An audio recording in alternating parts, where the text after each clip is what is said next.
62세의 박순자 씨는 아들 민호의 결혼 소식을 듣고 마음이 설렜습니다. 30대 중반까지 결혼을 미루던 아들이 드디어 좋은 사람을 만났다고 했으니까요. 하지만 며느리가 될 여자의 이름을 들었을 때 순자의 얼굴은 순간 굳어졌습니다. 좋아요, 구독, 알림 설정은 시니어 영상 제작에 큰 도움이 됩니다. 엄마 김지영이라고 해요. 정말 좋은 사람이에요. 김지영, 그 이름이 순자의 마음에 오래된 상처를 건드렸습니다. 설마 그 김지영이 아니겠지 하고 애써 자신을 달랬지만 가슴 깊은 곳에서는 불길한 예감이 들끓고 있었습니다. 1985년 22세였던 박순자와 김미경은 같은 동네에서 자란 중마고우였습니다. 둘은 고등학교 시절부터 모든 것을 함께 나누며 자매처럼 지냈죠. 하지만 운명은 잔혹했습니다. 둘 다 같은 남자, 현재 순자의 남편인 박태준을 사랑하게 된 것입니다. 태준은 동네에서 소문난 훈남이었고 성실하고 미래가 밝은 공무원이었습니다. 순자와 미경은 서로 모르는 채로 태준에게 마음을 빼앗겼고 진실이 밝혀졌을 때 둘의 우정은 산산조각이 났습니다. 순자야, 내가 태준이를 좋아한다는 걸 알았다면. 미경이 눈물을 흘리며 말했을 때 순자는 이미 태준의 프로포즈를 받은 후였습니다. 미안해, 미경아. 하지만 사랑은 먼저 온 사람 차지잖아. 순자의 말은 차가웠고 40년 동안 두 사람의 마음에 얼음장처럼 남아 있었습니다. 결혼식 날 미경은 나타나지 않았습니다. 그리고 그 후로 두 사람은 같은 동네에 살면서도 서로를 철저히 외면하며 살아왔습니다.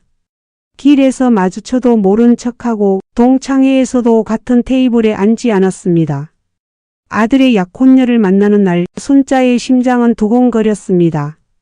레스토랑 문을 열고 들어선 순간 시간이 멈춘 것 같았습니다. 아들 옆에 앉아있는 젊고 아름다운 여성과 그 뒤에 서 있는 여자, 바로 김미경이었습니다. 어머님, 안녕하세요. 저는 김지영입니다. 지영이 정중하게 인사했지만 순자의 눈은 미경에게 고정되어 있었습니다. 미경 역시 얼굴이 창백해져 있었습니다.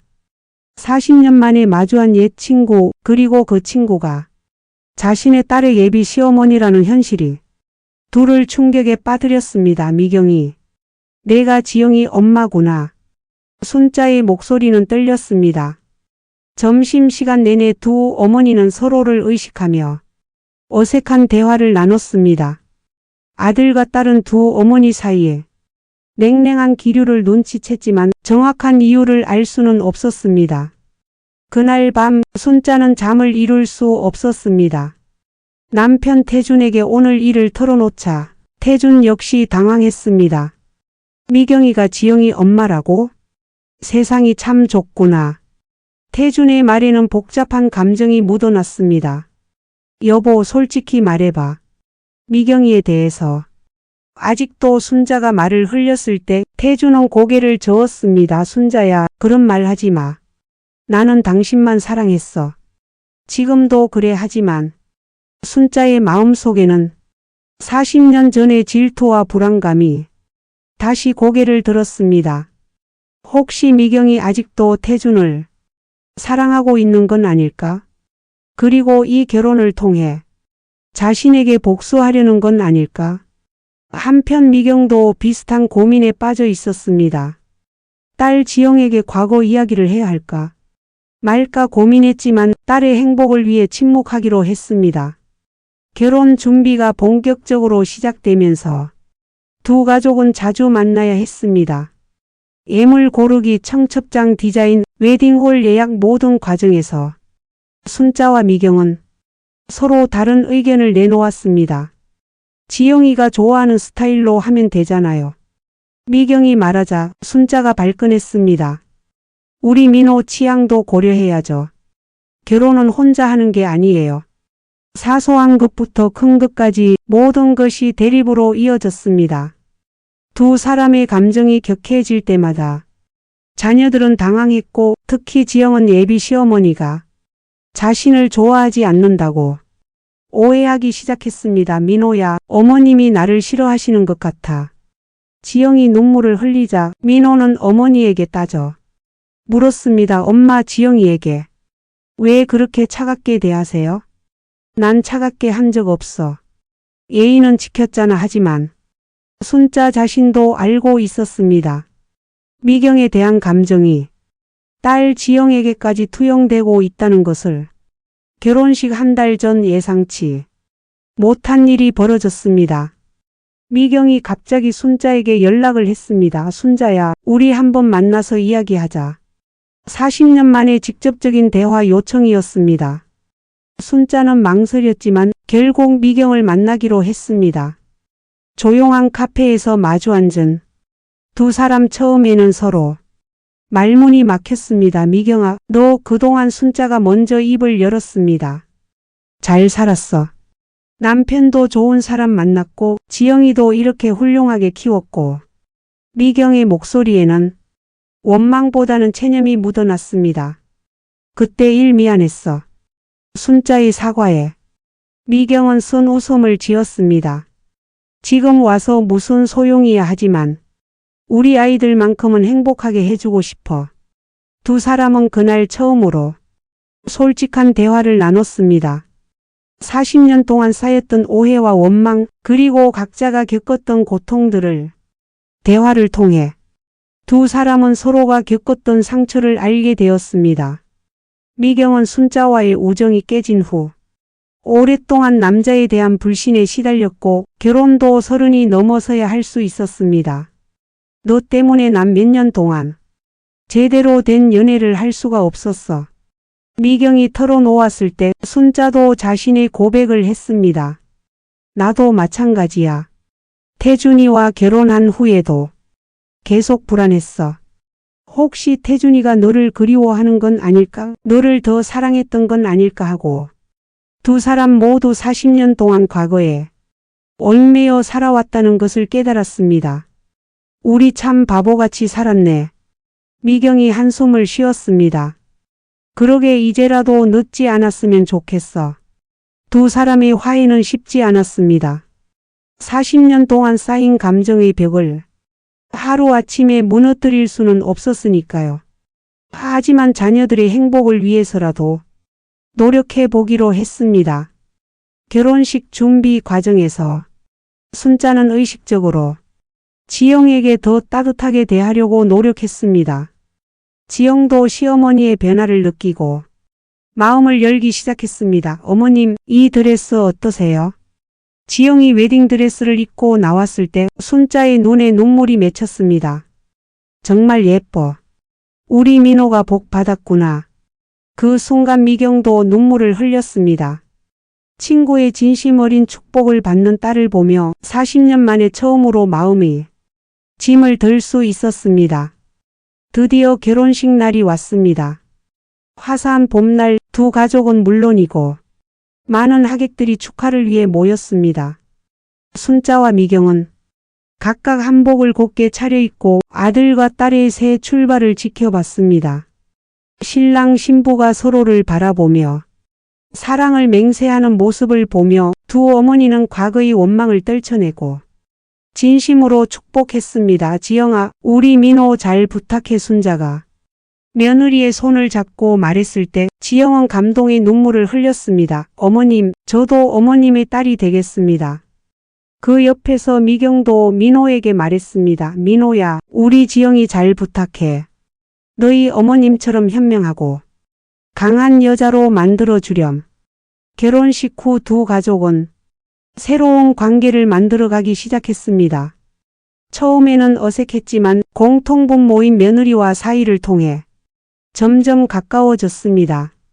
특히 지영이 임신 소식을 전했을 때 두 할머니가 될 여자들은 과거를 완전히 잊고 손자 걱정에 빠졌습니다. 미경아, 우리 지영이 입덧이 심하다던데.